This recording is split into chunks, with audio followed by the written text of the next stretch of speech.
तो बिहार विधानसभा चुनाव में मतदान और एग्जिट पोल के बाद अब अंतिम घड़ी फैसले की रुझान सामने आने लगे हैं। नतीजों का इंतजार किया जा रहा है, चूंकि कहा यह जा रहा है कि 243 में से 122 सीटों पर जिसका कब्जा होगा उसी की सरकार बनेगी। लेकिन खास बात यह रही बिहार विधानसभा चुनाव में कि इस बार रिकॉर्ड तोड़ मतदान हुआ, जिसने इस चुनाव को और रोचक बना दिया। प्रदीप जी हमारे साथ एसोसिएट एडिटर लगातार बने हुए हैं। प्रदीप जी, अब से कुछ ही देर में नतीजे भी सामने आने लगेंगे। नतीजों का सबका इंतजार है, हालांकि नतीजों का आकलन पहले ही किया जा चुका है, लेकिन इंतजार किया जा रहा है औपचारिक रूप से नतीजे सामने आने का। अगर हम रुझानों का जिक्र करें तो फिलहाल अपडेट के मुताबिक 201 सीटें एनडीए के खाते में, महागठबंधन के पास 36 सीटें और इसके अलावा अन्य के पास 6 सीटें, जिस पर वो आगे बढ़त बनाए हुए हैं।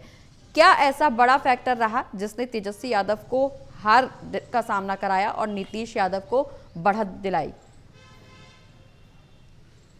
देखिए बिल्कुल, और सुपर नतीजे वाला दिन है ये बिहार के चुनावी नतीजे के लिहाज से, क्योंकि रुझान जिस तरीके से आए हैं, प्रगति सबको चौंकाते हुए, और जिस तरीके से एनडीए लैंडस्लाइड विक्ट्री की ओर बढ़ रहा है, एक तरफा जीत हासिल करते हुए, ये निश्चित तौर पर हर चुनावी पंडित को चौंका रही है। जीत ऐसे मुकाबले की उम्मीद नहीं की गई थी। ये कहा गया कि मुकाबला इतना एक तरफा नहीं हो सकता, क्योंकि ये मुकाबले में अब जब रुझान आ रहे हैं, 91 सीटों पर बीजेपी ने लीड ली हुई है, 78 सीटों पर जेडीयू, आरजेडी 28 सीटों पर सिमटे हुए नजर आ रही है। और ये आंकड़ा जो है ये बताता है कि बिहार का चुनाव कितना एक तरफा होता हुआ आ रहा है, क्योंकि अभी अंतिम नतीजे आने बाकी है। लेकिन उससे पहले जिस तरीके से रुझान और प्रमुख सीटों पर जिस तरीके से एक तरीके से आप कह सकते हैं कि सुनामी आई हुई है, क्योंकि बीजेपी और जो जेडीयू है वो एक तरफा अपने विरोधियों को निपटाते हुए हर विधानसभा क्षेत्र में करीब करीब दिख रही हैं। जीत उनकी नजर आ रही है। क्या ये डबल डिजिट के आंकड़े में यानी सेंचुरी लगेगी, ये बड़ा दिलचस्पी है, क्योंकि सवाल यह है कि महागठबंधन या बीजेपी जो एनडीए में मुकाबला चल रहा है, बल्कि सवाल यह है कि बीजेपी और जेडीयू में कौन बाजी मारेगा, नंबर 1 कौन रहेगा। अब दिख रहा है कि बीजेपी नंबर 1 पार्टी रहेगी, यानी सबसे बड़ी पार्टी, और इसी के साथ नीतीश नंबर 2 पर उनकी पार्टी रहेगी। लेकिन ये आंकड़े हर चुनावी पंडित को हैरान कर रहे हैं कि आखिर इतनी बड़ी अगर सुनामी थी, इतनी बड़ी लहर थी यहाँ पर एनडीए की, ये क्यों नहीं पहचान में आई, या ये क्या जो रुझान आ रहे हैं ये अंतिम नतीजे होंगे या कुछ परिवर्तन होगा। बड़े सवाल हैं। लेकिन फैक्टर की आप बात कर रहे हैं, लगातार इसका जिक्र हो रहा है कि जो चुनावी रणनीति का ताना बाना बुना था एनडीए ने, उसमें जंगल राज को प्रमुख तौर पर नंबर 1 पर रखा था, और वही कैंपेन जो उन्होंने चुनावी रैलियों में खड़ा किया, नैरेटिव सेट किया, वही ग्राउंड पर उन्होंने किया, और घर घर जाकर उनके कार्यकर्ता, उनके जो पार्टी के नेता, वो लगातार ये प्रचार प्रसार करते रहे कि अगर वापसी हो गई महागठबंधन की, तब वही पुराना माहौल होगा, वही जंगल राज होगा। इसका जिक्र बार बार करते रहे, डराते रहे लोगों को, एक माहौल बनाया गया और ये नैरेटिव सेट किया गया। जो विपक्षी खेमे का नैरेटिव था वो वोट चोरी से जुड़ा था, आपका वोट बचाना है, ये लड़ाई है, प्रजातंत्र की, लोकतंत्र की लड़ाई है। लेकिन ये नैरेटिव सेट नहीं हो पाया। एक नेता बोल रहे थे, बता रहे थे कि ये नैरेटिव हम सेट नहीं कर पाए। दूसरा, सबसे बड़ा दल जो था वो आरजेडी था। आरजेडी राज्य की सिमटी हुई पार्टी, ऐसे में कांग्रेस यहाँ पूरी तरीके से मुकाबले में ऐसी नहीं थी कि वो यहाँ पर सीधे तौर पर सभी सीटों पर चुनाव लड़ती, तो मुकाबला कुछ और हो जाता, क्योंकि आरजेडी के साथ गठबंधन, वीआईपी इस गठबंधन में शामिल, अन्य पार्टियां इस गठबंधन में शामिल, लेकिन फिर भी कोई बहुत बड़ा चमत्कार यहां पर पाया। और इस बीच राहुल गांधी लगातार आक्रामक रहे, वोट चोरी के मुद्दे पर वो प्रेस कॉन्फ्रेंस करते रहे। हरियाणा का जिक्र उन्होंने किया, हरियाणा में जिस तरीके से 25 लाख वोटों की हेराफेरी का आरोप लगाया। लेकिन जो नैरेटिव सेट हो चुका था जमीन पर, ग्राउंड पर, वो असरदार रहा एनडीए के पक्ष में, और नैरेटिव ये सेट हुआ कि नीतीश कुमार का चेहरा ही बिहार के लिए सुशासन वाला चेहरा है, और इसलिए नीतीश कुमार को यहाँ पर एक बार फिर स्वीकार्य कर लिया है बिहार की जनता ने, अगर हम राजनीतिक भाषा में कहें। लेकिन विरोधी हैं कि मानते नहीं, वो सवाल उठा रहे हैं कि जीत सिर्फ नीतीश कुमार की नहीं है, बीजेपी की नहीं है, बल्कि ये वोट चोरी की यहाँ पर वो है जीत। और इसमें सवाल जो उठे हैं वो अभी भी हैं एसआईआर को लेकर, और इसलिए कांग्रेस नेता पवन खेड़ा ने ये आरोप लगाए कि ये चुनाव बिहार बनाम चुनाव आयोग बिल्कुल के बीच था, जिसमें ये बिल्कुल नतीजे देखने को मिल रहे हैं। बिल्कुल प्रदीप जी, लेकिन यहाँ समझने वाली बात यह है कि अगर इससे पहले के विधानसभा चुनावों का कंपैरिजन इस चुनाव से किया जाए तो अभी तक के सभी चुनावों में जेडीयू का दबदबा चुनावी समर में देखने को मिला, लेकिन इस बार के चुनाव बिल्कुल अलग समझ में आए। इस बार की चुनावी तस्वीर बिल्कुल अलग पेश की गई, क्योंकि इस बार जो रुझान से सामने आ रहे हैं उसके मुताबिक बीजेपी सबसे बड़ी पार्टी बनकर के उभर रही है। हालांकि नीतीश कुमार का सीएम फेस बना करके चुनाव में जरूर है पार्टी, लेकिन क्या चुनावी नतीजे सामने आने के बाद बीजेपी के फैसलों पर ही पार्टी चलेगी? देखिए प्रगति, बड़ा सवाल है और निश्चित तौर पर बीजेपी बड़ा दल है और ये गुंजाइश अब नीतीश कुमार के सामने नहीं बची है कि वो अपनी पुरानी राजनीति को दोहरा पाएं, यानी पाला बदल पाएं। ऐसा गुंजाइश भी यहाँ पर नहीं छोड़ी है महागठबंधन जो यानी आरजेडी, कि वो सत्ता में बने रहने के लिए नीतीश ये फार्मूला आजमा सकें।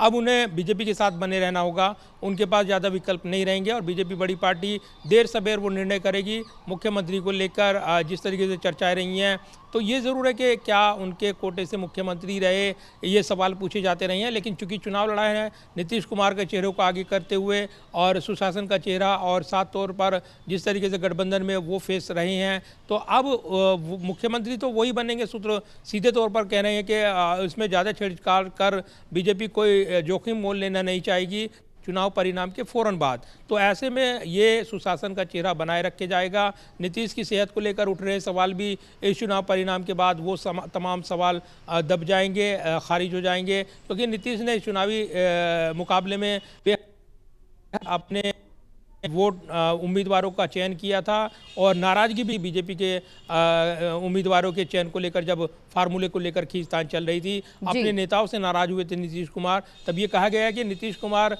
जो है अपनी जो चाल हैं वो भूले नहीं हैं राजनीतिक तौर पर। अब ये विकल्प उनके पास नहीं रहेंगे, लेकिन ये ज़रूर है कि वो बिहार की राजनीति में एक प्रासंगिक चेहरा और जो कहते हैं सम्मानजनक विदाई वाला, वो ज़रूर वो चाहेंगे कि वो अगर यहाँ से विदा लेते हैं तो एक मुख्यमंत्री के फेस के तौर पर एक सम्मानजनक विदाई के साथ। और राजनीति में कोई रिटायर नहीं होता, ये तो फेमस लाइन है ना। पूर्व प्रधानमंत्री अटल बिहारी वाजपेयी जब उन्होंने ये बयान दिया था, काफ़ी चर्चित हुआ था। तो राजनीति टायर ना रिटायर वाली भावना होती है। राजनेता जब तक सक्रिय हैं, सक्रिय तौर पर उनका दिलो दिमाग काम कर रहा है, तब तक वो राजनीति में अपनी छाप छोड़ते हैं। और नीतीश कुमार एक नई छाप बनाते हुए बिहार की राजनीति में यहाँ पर नजर आए हैं। उनके नेतृत्व में ये चुनाव और इसी के साथ जीत का परचम लहराते हुए एनडीए खेमा नजर आ रहा है। बिल्कुल प्रदीप जी, हाल ही में एक पोस्टर काफी वायरल हुआ जिसमें लिखा था कि टाइगर अभी जिंदा है। जेडीयू की तरफ से ये पोस्टर लगाया गया था। कुल मिलाकर के इसका मतलब सीधा सा कि नीतीश कुमार अभी भी थके नहीं हैं।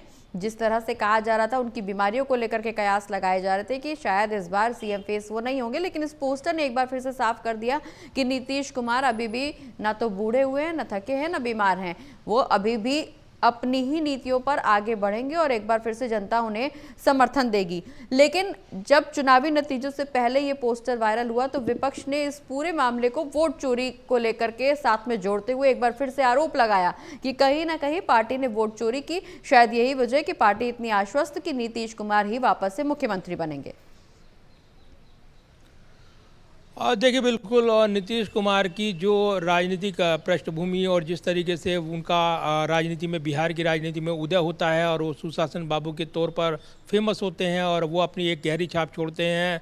पाला बदलने के बावजूद उनकी इमेज प्रभावित नहीं होती और वो लगातार एक ऐसे किरदार के तौर पर बिहार की राजनीति में जमे हुए हैं जो रहस्यमयी किरदार है। यानी उनके किरदार, राजनीतिक चरित्र को लेकर तमाम कयास लगाए जाते हैं, लेकिन नीतीश कुमार हर बार नया ऐसा पैतरा चलते हैं कि वो अपने विरोधियों को यहाँ पर स्तब्ध कर देते हैं और उसको सोचने के लिए मजबूर कर देते हैं। तो नीतीश कुमार की राजनीतिक पारी का इतिहास रहा है अब तक। इतने लंबे समय से वो बिहार में मुख्यमंत्री हैं और अब एक बार फिर चुनाव जीतने में जा रही हैं। जिस तरीके से अंतिम नतीजे आएंगे, क्योंकि रुझान बहुत ज़्यादा तब्दील होने वाले नहीं है, जैसे जैसे राउंड आगे बढ़ रही हैं वैसे वैसे मोहर लगती जा रही है। एनडीए के पाले में ये एक बड़ा प्रचंड जनादेश जो है वो मिलने जा रहा है। तो एक बड़ी जीत हासिल करने के साथ ही नीतीश एक बड़ी लकीर खींचते हुए नजर आएंगे। निश्चित तौर पर जिस तरीके से विपक्ष ये भाप नहीं पाया महागठबंधन की क्या ये वो अपनी चुनावी रणनीति एकजुटता के साथ बनाएं और किस चेहरे पर दांव लगाएं। तेजस्वी को लाया गया लेकिन देर हो गई ये कहा गया, तो यानी जीत रही हैं आप, सब कुछ ठीक है, लेकिन आप हार रही हैं तो सब कुछ ठीक नहीं है और फैसले पर सवाल उठेंगे। महागठबंधन के साथ भी ऐसा ही होने वाला है। जी बिल्कुल, निश्चित रूप से अगर हम एनडीए का जिक्र करें तो जीत के तमाम फैक्टर्स का जिक्र किया जा रहा है, लेकिन इस फैक्टर को भी नजरअंदाज नहीं किया जा सकता प्रदीप जी कि इस बार रिकॉर्ड मतदान हुआ, क्योंकि अमूमन जब ज्यादा वोटिंग होती है तो इस बात के कयास लगाए जाते हैं कि शायद जनता बदलाव के मूड में है, लेकिन बिहार की जनता ने जो बढ़ चढ़ करके मतदान में हिस्सा लिया, एक बार फिर से नीतीश कुमार पर मोहर लगा दी। चूंकि पहले चुनाव का जिक्र करें तो रिकॉर्ड मतदान हुआ, लगभग 64% से ज्यादा मतदान, 65% के आसपास मतदान हुआ और कहा यह जाने लगा कि ये अब तक का सबसे ज्यादा मतदान जो बिहार की जनता ने किया है। वहीं दूसरे मतदान के दौरान, दूसरे चरण का जब मतदान हुआ उस दौरान भी 68% से ज्यादा वोटिंग हुई।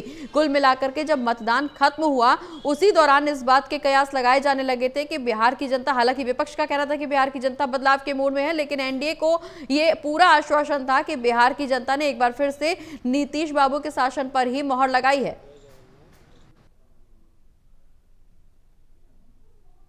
ये रुझान है नए समीकरण की ओर इशारा कर रहा है। स्पष्ट संकेत मिले, जो जेडीयू बीजेपी का वापसी का स्पष्ट संकेत है, ये डबल डिजिट यानी डबल सेंचुरी में जाएगा या नहीं, बड़ी दिलचस्पी इस बात को लेकर है। दूसरा, जिस तरीके से यहाँ पर सरकार बनाने की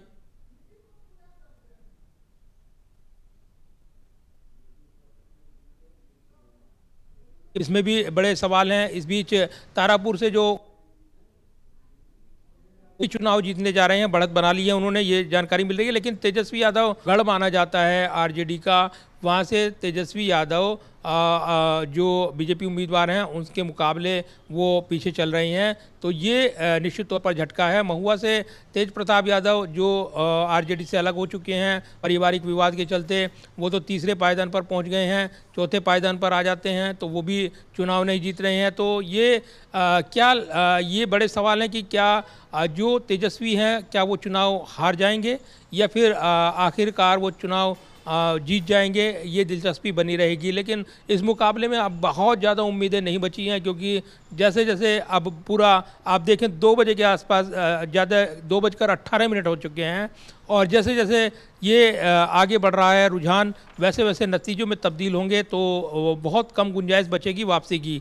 अब जैसे जैसे क्योंकि 200 के आंकड़े के करीब करीब एनडीए पहुंचता नज़र आ रहा है, और नीतीश कुमार के साफ तौर पर ये प्रदर्शन जो है अब तक का अच्छा प्रदर्शन कहा जाएगा, क्योंकि जिस तरीके से जो स्टैंड रहा है बीजेपी का, सामंजस्यपूर्ण रहा है, बेहतर तालमेल के साथ, एकजुटता के साथ ये चुनावी मुकाबला लड़े हैं यहाँ पर जो एनडीए के घटक दल हैं, और ख़ास तौर से बीजेपी और नीतीश कुमार की जुगलबंदी निश्चित तौर पर, और इसमें प्रमुख भूमिका में जो रणनीतिकार रहे हैं बीजेपी के, आज जिक्र कर लेते हैं, क्योंकि यहाँ पर धर्मेंद्र प्रधान हो चुनाव प्रभारी बनाए गए, अन्य नेताओं की ड्यूटी लगाई गई, और माइक्रो मैनेजमेंट जो सबसे ज़्यादा जरूरी था उसको संभाला था यहाँ पर खुद गृह मंत्री अमित शाह ने, और पीएम मोदी तो मोर्चे पर थे ही, वो लगातार चुनावी रैली कर रहे थे, जो वो एड्रेस कर रहे थे जंगल राज को, कट्टे का जिक्र किया, बड़ा चर्चाओं में रहा, लेकिन ये कहीं ना कहीं एक छाप छोड़ गया और लोगों के उस पर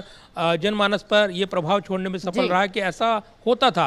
और इसीलिए इसको आपने देखा होगा, जब हमारे साथी वीडियो दिखा रहे थे, वो इसका प्रचार प्रसार करते हुए जश्न में शामिल एनडीए का जो कार्यकर्ता था वो इसका जिक्र कर रहा था, तो इस पर बड़ा विवाद रहा, लेकिन ये शब्द चल गया, आप कह सकते हैं। जब जीत होती है तो सब कुछ ठीक है, जब हार होती है तो कुछ भी ठीक नहीं है। ठीक उसी तर्ज पर एनडीए का यहाँ पर परचम लहरा रहा है। अब सब कुछ ठीक है, सब बातें बढ़िया हैं, सब अच्छा है, सब यही कहा जाएगा। जी बिल्कुल, निश्चित रूप से प्रदीप जी। हालांकि अगर हम तेजस्वी यादव का जिक्र कर रहे हैं तो राघवपुर ऐसी सीट है जो हॉट सीट में शुमार है, और कहा यह जा रहा था कि 2010 में जेडीयू के उम्मीदवार ने राबड़ी देवी को हराया था इसी सीट पर। उसके बाद हालांकि तेजस्वी यादव 2 बार यहां से विधायक रह चुके हैं, अब एक बार फिर से अपनी किस्मत आजमा रहे हैं, लेकिन इस बार अपने गढ़ में भी सीट बचाते हुए नजर नहीं आ पा रहे।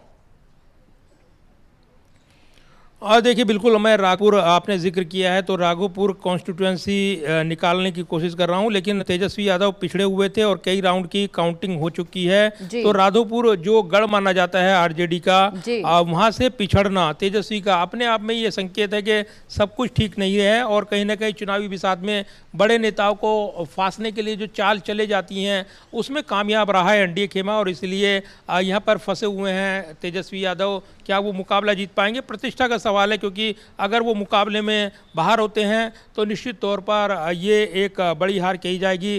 तब विपक्ष की आवाज़ बुलंद करने वाला कोई प्रमुख चेहरा सदन के अंदर नहीं होगा और ये एक तरफा जीत एनडीए के खाते में जाएगी।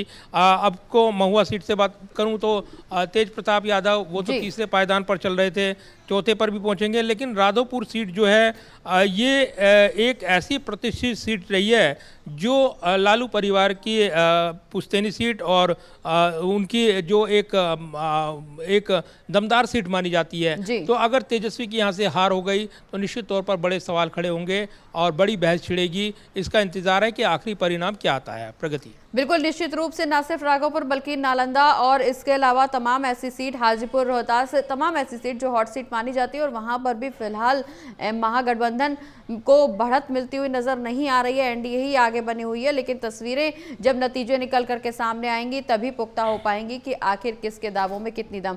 नजर बनाए रखिए प्रदीप जी, पूरी खबर पर हम फिर लौट रहे हैं आपके पास, चूंकि लगातार जिस तरह से बीजेपी और एनडीए बड़ी जीत की ओर अग्रसर है, अब लोगों में खुशी की लहर, ना सिर्फ बीजेपी के कार्यकर्ताओं में बल्कि बीजेपी समर्थित लोगों में भी काफी खुशी की लहर देखने को मिल रही है।